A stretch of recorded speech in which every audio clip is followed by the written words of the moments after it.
I mean, you guys have like side bets there for like who's gonna like be the most famous or who's gonna be the most successful from like high school to 5, 6 years later. I think I would. Like, that's just outlandish, you know? I mean, like, He still does it in the NFL, but could you imagine him in high school rushing for over 12,000 yards? Everybody's asking the celebrities the same question. We go up there and say, hey, what was life like in high school? They give you like, what? You want to talk to me about my high school days? just took an NFL rookie and dropped him on the sideline of a high school game. This isn't fair.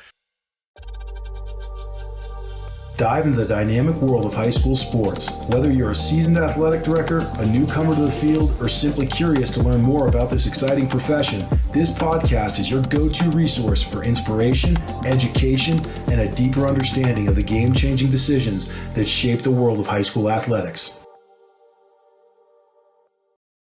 Welcome back to AD 360. I'm Greg Vandermeer, and as always, I'm joined by my co-host, Scott Rosenberg. Great to be back recording an episode today. Scott, how have things been on your end? Everything's great, man. How about you? Let's talk about you. Things have been good. Been a little bit busy around the Vandermeer household, but things are going well. We welcomed baby number 2 about 2 weeks ago. So if I seem a little off my game or a little, if there's bags under my eyes more than normal, please forgive us for that. You're looking good, bro. Excited for you. Congrats. Thank you very much. Appreciate it. Also today, I would certainly be remiss if I didn't mention our guest. We have joining us today Steve Montoya, who is the Senior Director of Editorial at MaxPreps. For those of you who are not aware, MaxPreps is widely known as the absolute gold standard and source for high school sports information. So we're really excited to have Steve joining us today. Steve, how are you today? I'm doing good, fellas. Thanks for having me on. Look forward to talking it up. Absolutely. I know Scott and I, this is one that we've been kind of earmarked that we're excited to be able to talk about today. So, Scott, you as excited as I am to dive into this one? I have so many questions, man. I'm excited. Well, we're certainly looking forward to picking your brain on a litany of topics that we kind of have laid out here that we definitely want to get some input from your perspective on. So if you guys are good with it, I think we're just going to go ahead and dive in and get started. Steve, first of all, why don't you give us a little bit of background? How did you get started at MaxPreps, and what really was the inspiration to cover high school sports? Yeah, no, and congratulations on baby number 2, by the way. Thank you, appreciate it.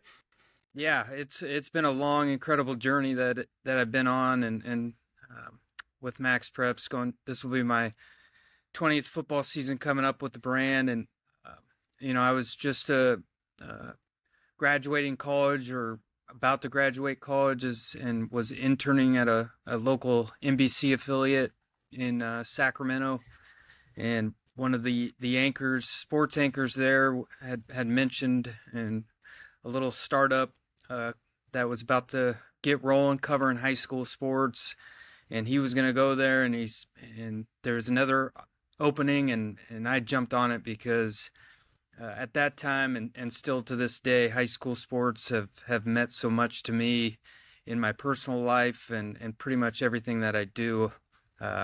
Growing up on the sidelines as a little kid with my dad and grandpa coaching high school football in our local community. And now my brother's a head football coach at the same high school. And so high school sports was really just a part of our lives from the time we were born all the way, through playing 3 sports in high school. And so the chance to go cover and be around high school sports every single day was a no-brainer for me.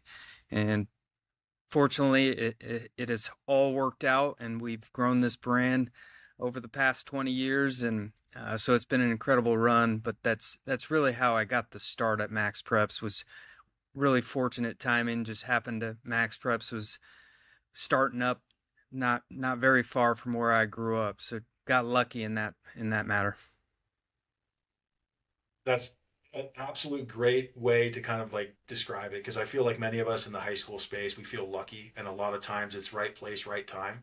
And that Yep. certainly seems like it was almost predestined, and you were able to get in at the ground level of something that really has grown at an extraordinary rate and has become that that gold standard, like I mentioned earlier, in terms of information for the high school athletic scene. So really, really interesting to hear about the start. Scott, you got thoughts? I think we're just as fortunate, MaxPreps, just as fortunate to have you as part of it. It wasn't all luck. It was a lot of hard work, blood, sweat, and tears. And really cool story about your dad, your grandpa, your brother, all coaching back there. Kind of same as you, right? Always believe that education-based athletics were so important, and name on the front of the jersey more important than name on the back. It's pretty cool to see the growth of high school sports, and I think MaxPreps had a bunch to do with that. So Hmm. kind of a little bit of the chicken and the egg thing there, but I love that. And I guess that probably leads me to my next question, which is what do you attribute like this growing appetite in high school sports on the national scene to? Can you pinpoint anything? Yeah, it's a very good question, and it's been crazy to see the growth and the interest in high school sports from when we started to now.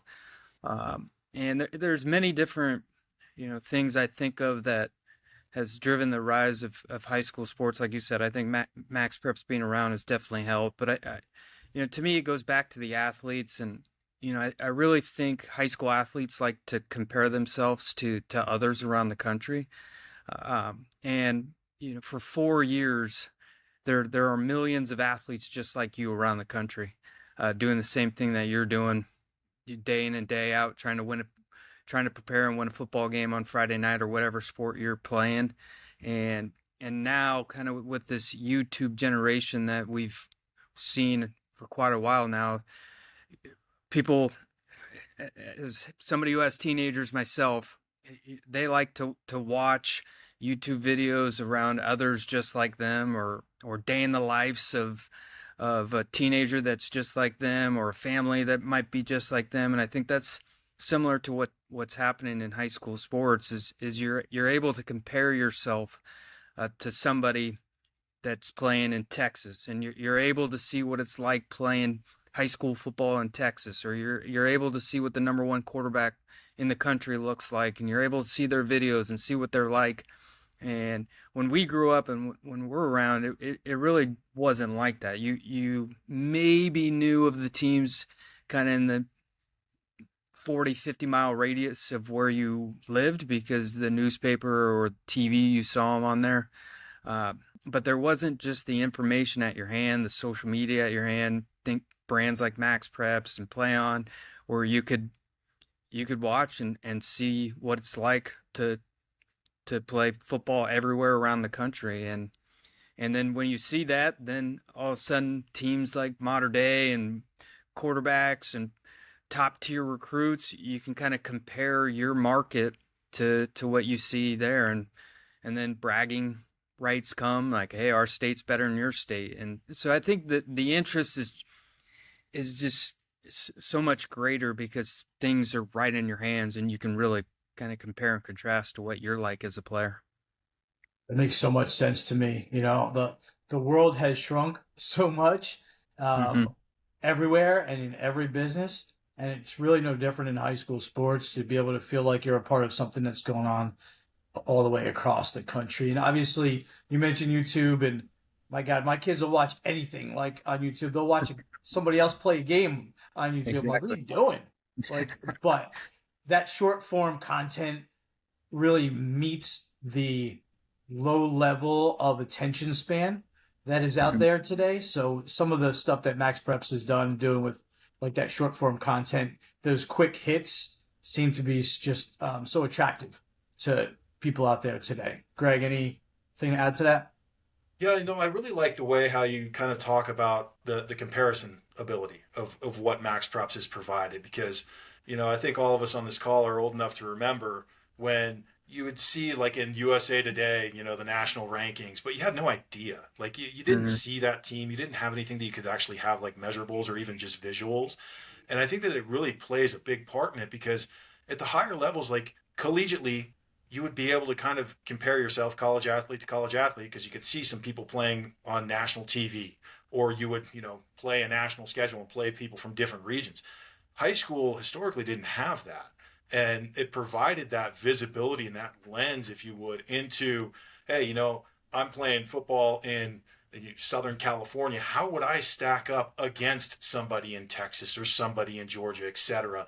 And it really gives you that ability to look in to see where you would kind of, stack up nationally. And you also are able to see like, okay, hey, I understand the hype behind this team or this individual because you can then see their stats. You could see their content. And Scott, I think you definitely hit the nail on the head too with short attention spans as well.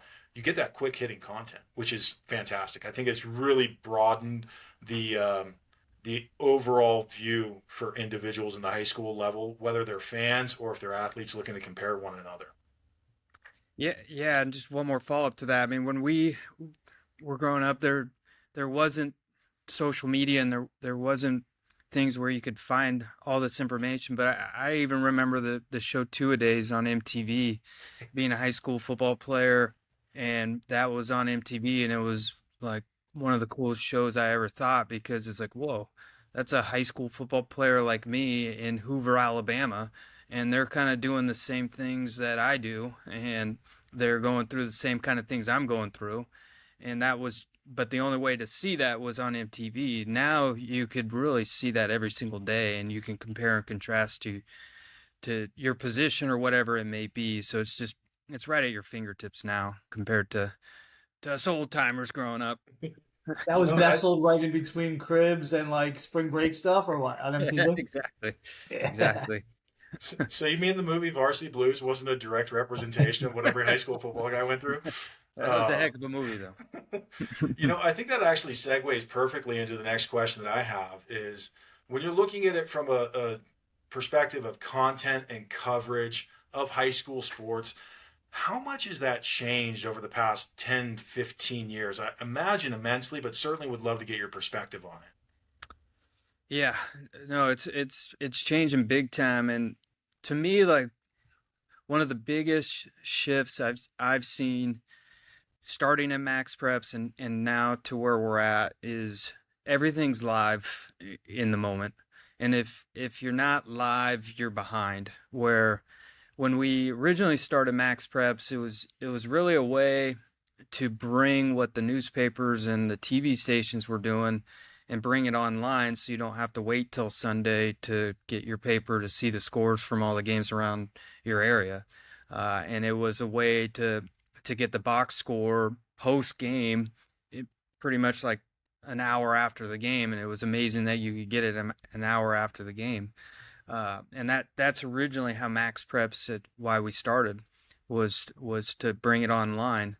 But then a shift happened, let's just say 8, 9, 10 years ago, where if you couldn't get that score live, you're behind.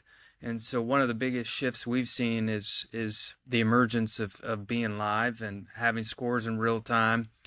Obviously, having live video streams of games so people don't miss that moment, because you want to see it live. And obviously the biggest one of the biggest things is the emergence of social media throughout the years, and a huge thing we've done at MaxPreps over the last kind of 5 years is really, if you're not programming for social media, then you're not programming for a huge audience that can drive awareness of your brand. So we under the leadership of Chris Stonebreaker on our team, we've basically taken all our contents, and we have to deliver this content to those on social media as well, because if we don't, we're going to be missing out. And it's paid off for us. Scott mentioned it, the short form content. What we've done is we've done a good job of bringing that to social media, and then in the long run, it actually drives more brand awareness for the brand and for people to go to MaxPreps to consume content because of what they saw on social media. So really, just gonna get back to your questions. It's really the live in the moment, and social media have been really two huge kind of changes in the high school space, I would say. It's kind of like that immediate consumption, right? Yeah. Like it's just the societal shift of I want everything in my fingertips. I want to know it before I even think about the question has probably really driven some significant changes. I mean, like going back to when we were saying like how we were old enough to remember like 2 days and things like that. I mean, I do remember as a high school age kid at that point in time, if you were selected to be like the game of the week by the local, I think it was Fox down in my area, but anyways, they would have like a game of the week, and that was on like Thursday nights. And then aside from that, like the only way you could even really view high school games, it would be like recorded games that were on like public access almost a week later, right? And you were always waiting to see what was coming out in the various news publications. And now that's a complete shift. I mean, Scott, you probably lived this as well as I did, being an athletic director on the sideline, and you're checking scores during games and seeing, hey, what do I need to get prepared for scheduling purposes? Do I need to get a bus? It's looking like this game's going to go this way. And that's a great point that you bring up, that is probably the most seismic shift, is everything immediately is what folks are looking to have. And that's phenomenal that you all are able to provide that.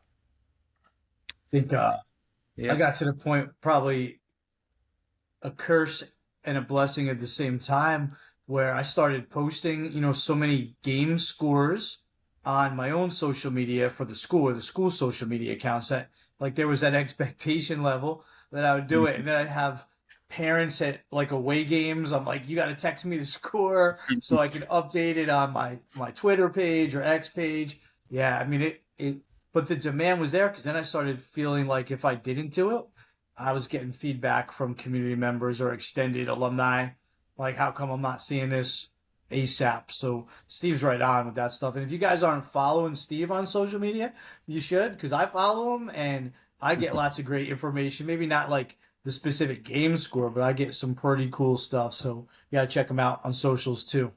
Highly recommended.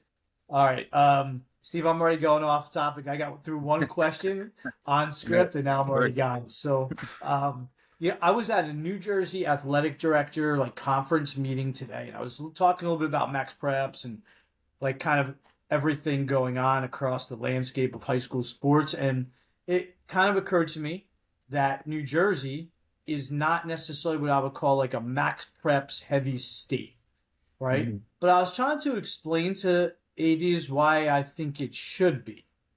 And I'm just wondering, from your perspective, like, what might you say to athletic directors across the country in states where it's maybe not a mandated platform? Like, what's the benefit of really either following MaxPreps or getting content scores, that kind of stuff, over to MaxPreps?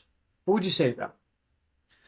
Yeah, no, it's a good question. I think first and foremost, what we would say to athletic directors and coaches is it really goes back to your athletes and doing a service for your athletes to get them exposure that they may not get on kind of a state and national level. Of course, in New Jersey, the local um, the local newspapers and stuff like that do a real good job of updating and keeping records and stats like that. So we understand why New Jersey, there may not be the push to MaxPreps, because they do a good job in that local state. But then there's also the ability for MaxPreps to take your local New Jersey athletes, and if you're uploading information, now all of a sudden a kid in New Jersey pops up in the top 5 rushing leaders in the entire country, and now all of a sudden, potential college coach or just interest in that player might pop up a little bit more, because it's all of a sudden like, wait a minute, who's this player from New Jersey who's all of a sudden creeping up in the top 5 national leaderboards? So we've really taken the ability of core local high school coverage and taking it to a state and national level. So it kind of goes back to that. Hey, we give a platform for your athletes, and a keepsake for the rest of their lives for them to have their information. So that's just a real quick short answer to that. I can go on and on and on, and probably take an hour just to describe everything we can do, but that would be like my number one. Is it's for the athletes. Good job, Ben. Because I'm kind of like, can I use ESPN? I mean, I'm like, would you want like your kids to be on like the high school version of ESPN? The more you Right. put there, the more data that's there, the more they can grab, and again, give your kids, your programs that kind of exposure on that national level. Greg, Yeah, any and I'm sorry, from go ahead. like no, I was just gonna say from just to add one more thing to that too, from kind of my team side of it too, on the editorial, the content, social side of it. Many times it's nearly impossible to cover high school sports at a national level. There's so many things that go on. But when coaches enter information, or we often get story leads based on the information that is being provided, which we wouldn't have known about. So there's been so many over the years where all of a sudden, because of some information that was added to MaxPreps, our team gets alerted by it and all of a sudden now it's like, wait a minute, we should send a video crew out to cover this team or this kid because of something that we learned from information that was uploaded to MaxPreps. So many of our story leads come from the information that the coaches come in and put in, because it tips us off to good stuff, and we learn a lot from that. So there's another benefit to it. That I think that's actually a great topic to kind of dive in a little bit on. I mean, because you kind of answered one of the questions that we were going to talk about is in terms of just like how it expands national coverage for high school sports. I mean, you basically hit the nail on the head of that, being able to have coverage, and Mhm. information that's coming from all different areas, right? And it's becoming centralized. Let's dive a little bit deeper and kind of talk about like that widespread availability of information, rankings, statistics, and how that can kind of alert your team to do, stories on somebody. Maybe you've got some kid that's in, we'll just pick random states. Say he's in Vermont, he's a running back, and he's just averaging 250 a game. You Mhm. start seeing those types of stats, you're like, well, hold on, maybe we need to go check this out. And then it becomes now you've got some national coverage, national interest that parlays into interest from recruiters who may not have seen him because he was in a smaller market, or maybe they just don't recruit that heavily there. So, kind of a long-winded way of saying, when it comes to that widespread availability of that information, that rankings, that statistics, how do you feel that's really impacted high school sports as a whole? Yeah, no, it's a great question. I think MaxPreps, uh, when we were getting rolling and first few years, even to this day, we wanted to say, hey, you basically have a virtual game program in your phone at all times. And I see it so much when I'm at my daughter's games or just out at games or whatever it may be, that you just kind of look over to your left and somebody's pulling up MaxPreps to see who that player is out on the court or out on the field, where where before you may have had to show up to the school and get a game program or something to understand that. But now, in your phone at your fingertips, you can not only find out who that player is, but what that player's averaging, all types of stuff right at your phone, which just makes it so much easier on the consumer and those sitting in the bleachers. Because on Friday nights, I guess it's not surprising, but our biggest traffic by miles is Friday night during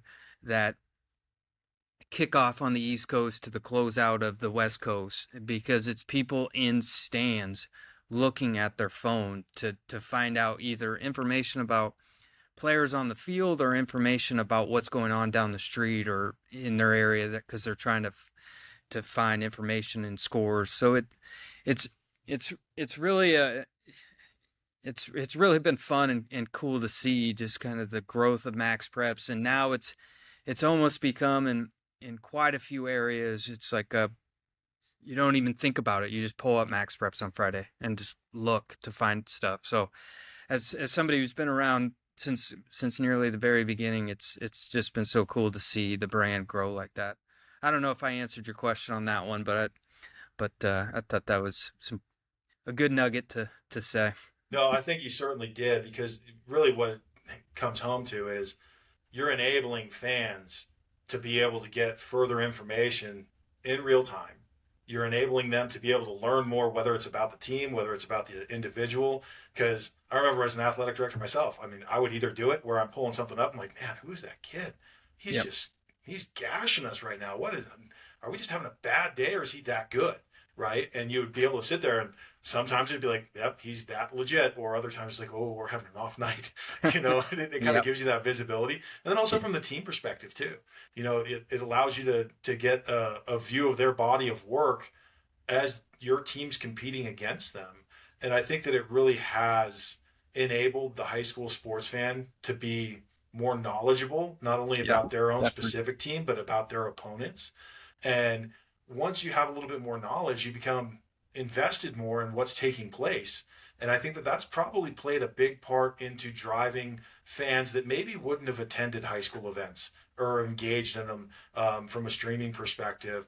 And they have interest now because they've begun following, whether it's an individual or a team. So I think that most certainly does answer that question. Scott, you got thoughts on that one? I mean, I agree. It all makes sense, and I think it drives a lot of viewership and interest. And then when you get to those human element stories and that kind of feel good stuff, that's what high school sports are all about, probably in the end, or should be. And I love seeing that kind of like local flavor nationally and some of the really good things going on out there. So I agree. All right. Yep. We get to start doing some fun like name dropping stuff. The biggest name dropping I have in high school sports, Greg Vandermeer. But Steve, I know you got a lot bigger names than that. So talk to me about like maybe your most favorite story or athlete that you covered, and then maybe some of the ones that became just a little bit more famous or well known over the years. Yeah, no, that's a good question. Um, there's been so many, and sometimes the the athletes that don't even go on to be big time college and pro stars are some of the most favorite that we've covered, just because we know for like 90% of us, high school is the pinnacle of your career. And so seeing kids win state championships and stuff like that, and that's those obviously hit home. But there's been a few athletes that have stand out that people will know their names. I remember when Derrick Henry was playing at Yulee High School, a small town in Florida, and he was, I mean, he still does it in the NFL, but could you imagine him in high school rushing for over 12,000 yards, and he broke the national rushing record, and we sent a crew out there to go cover him, and we were there the night he broke that record, and it was really Derrick Henry before he was Derrick Henry. People started to know his name because we were writing stories and doing a bunch of features on Derrick Henry, but at that point he wasn't the Derrick Henry we know today. But he was a man out there playing playing against young kids. It looked like, and so that was incredible to see that. Um, Kevin Love had a good NBA career, or he might still be in the NBA. I don't know, but I remember we were at his game. He played for a Lake Oswego team out of Oregon, and he played modern day basketball at Modern Day in Southern California. And he put on such a show that night, and I'm my hair on my arms standing up as I talk about it, that everybody, including Modern Day fans, stood up and gave him a standing ovation, just because it was like, wow, what the heck? How did that guy just do all that? And he was an incredible talent to watch that night. Uh, and then Kyler Murray went 43-0 at Allen High School in Texas, and was just you don't do that in the largest classification in Texas. You just don't. And he was multi MaxPreps National Player of the Year. And then, finally I'll mention Missy Franklin. She was Regis Jesuit, a swimmer, which is, swimming's not one of the main sports, but a 17-year-old to go win Olympic gold medals and then come back and dominate at high school. Obviously, she was two-time MaxPreps Female Athlete of the Year. So I could go on and on those athletes that you just remember. And it's incredible to cover them in high school and see them go on. We go up to the celebrity golf tournament all the time up in Lake Tahoe, and everybody's asking the celebrities the same question. We go up there and say, hey, what was life like in high school? And all of a sudden it's a different look they give you. Like, what? You want to talk to me about my high school days? And uh, many of them, including like a Troy Aikman told me when I was up there that his his high school football uh, mem- memories were the best he's ever had in his life. And it's like, didn't you win like a couple Super Bowls and do everything possible in the NFL? And he said, still, Friday Night Lights with my buddies was the best time I ever had playing football. And that's coming from somebody who reached every football player's dream. So anyway, I know I could keep going, but those are some that stand out. That's right. I mean, you guys have like side bets there for like who's gonna like be the most famous or who's gonna be the most successful from like high school to 5, 6 years later. I think I would. Yeah, I mean we talk about it all the time about, hey, this person's flying under the radar and we're gonna see him. Obviously, there's some talent where you're like, okay, well, obviously they're gonna be in the NBA soon, but there's uh, even Patrick Mahomes. He was a bigger name, but not a big name. We named him our MaxPreps overall athlete of the year because he was also an incredible baseball player. Um, and now obviously, and we went and got photos with him and did all these cool things with him, and now look at him. So So, all um, right. some Yeah. good memories.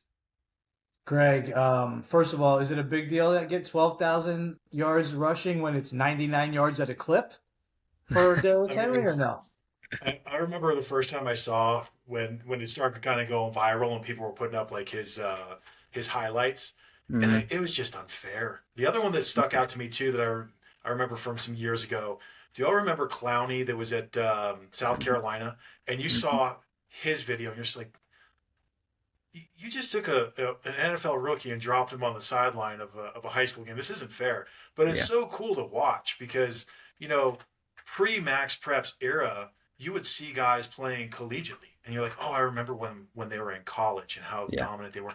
Now you can go way back and you can pull up, highlights from somebody like Patrick Mahomes. You're like, oh, okay, I Hmm. see it as it began early on, and it's just such a cool platform to be able to see that and be able to see those student athletes that you really saw them in the beginning. You saw them in the beginning of their career and how talented and gifted they were, and then you can watch them grow as collegiate and professional athletes, and it's really a special thing to be able to go back and see. It's pretty awesome. And Scott, to answer your question, um, yeah, I mean the 12,000 yards, like that's just outlandish. I mean, like you sit there and you start running the math in your head, like how many yards did he have to average a game? It's like, at what point does the other team just kind of just tap out and be like, okay, hey, can we just go a running clock? Let's get out of here. Like, I know. I know. Yeah, his coach was smart. There was one play. Give it to Derrick Henry. right, and then every one of them is going to be successful. Yep.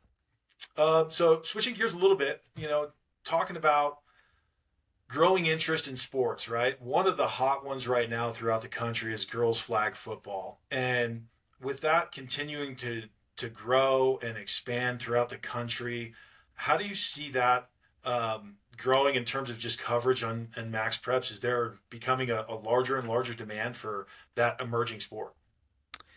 Yeah, definitely. And I was fortunate enough to coach high school girls flag football this past season. My daughter was on junior on our local team here, and it was some of the most fun I've ever had as a coach and as a father watching my daughter play because the girls felt and as like they were football players running out on a field on a Friday night, and it was electric and it was amazing to see, and it's only the beginning for athletes around there that want to get into flag football.